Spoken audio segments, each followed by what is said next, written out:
জানো, এখন আর মা নিজের জন্য কিছু চায় না। ছোটবেলায় একবার দিদার কাছে গল্প শুনেছিলাম, মা কাটা মাছ বেছে খেতে পারতো না, কিন্তু এখন কাটা মাছটাই মা সবার আগে পাতে নেয়, কাটা বেছে খায়। কারণ আমরা কাটা বেছে খেতে পারি না বলে। মার প্রিয় রং কোনটা সেটাই ভুলে গেছে।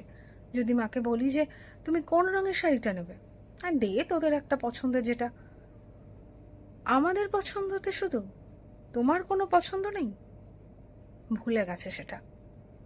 আমাদের যেটা পছন্দ সেটাই রান্না করবে, তুমি কোনটা পছন্দ করো সেটা রান্না করো, করবে না। ভুলেই গেছে নিজের পছন্দ কোনটা। আসলে মারা না প্রতিনিয়ত নিজেকে উজাড় করে দিচ্ছে আমাদের পেছনে, সন্তানের পিছনে, তার স্বামীর পিছনে, তার ঘর সংসার সব কিছুর পেছনে। আর এরম করতে করতে তারা নিজেকেই ভুলে গেছে, নিজের অস্তিত্বটাই ভুলে যাচ্ছে।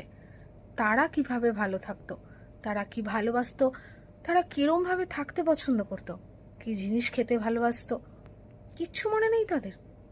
নাকি কিছু বলে না আমাদেরকে?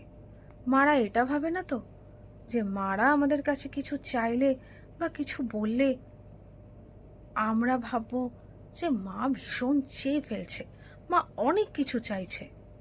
এরকমটা যদি আমরা ভাবি তাহলে মা কষ্ট পাবে। এর জন্য কি মা কিচ্ছু চায় না? মারা এটাই ভুলে যাচ্ছে যে মারা যদি নিজেদেরকে না ভালোবাসে, নিজের পছন্দ অপছন্দ যদি নিজেরাই না মনে রাখে, তাহলে তাদের সন্তানও একদিন বাবা মা হবে। আর তারাও মাকে দেখে ঠিক এটাই শিখবে যে ভালোবাসলে শুধু নিজেকে ভুলে যেতে হয়, বাকি সবাইকে মনে রাখতে হয়। তাহলে তখন তোমার ভালো লাগবে? তখন তোমার সন্তান যখন কষ্ট পাচ্ছে এটা দেখে তোমার ভালো লাগবে? তাই নিজেকে ভালোবাসো, নিজের পছন্দ অপছন্দের অস্তিত্বটা রাখো। নাহলে ঠিক তোমাকে দেখেই তোমার সন্তান তোমার মতনই হয়ে উঠবে, নিজেকে উজাড় করে দেবে, নিজেকে ভুলে যাবে, নিজের সবচেয়ে কষ্টের কাটা মাছটা নিজেই খাবে।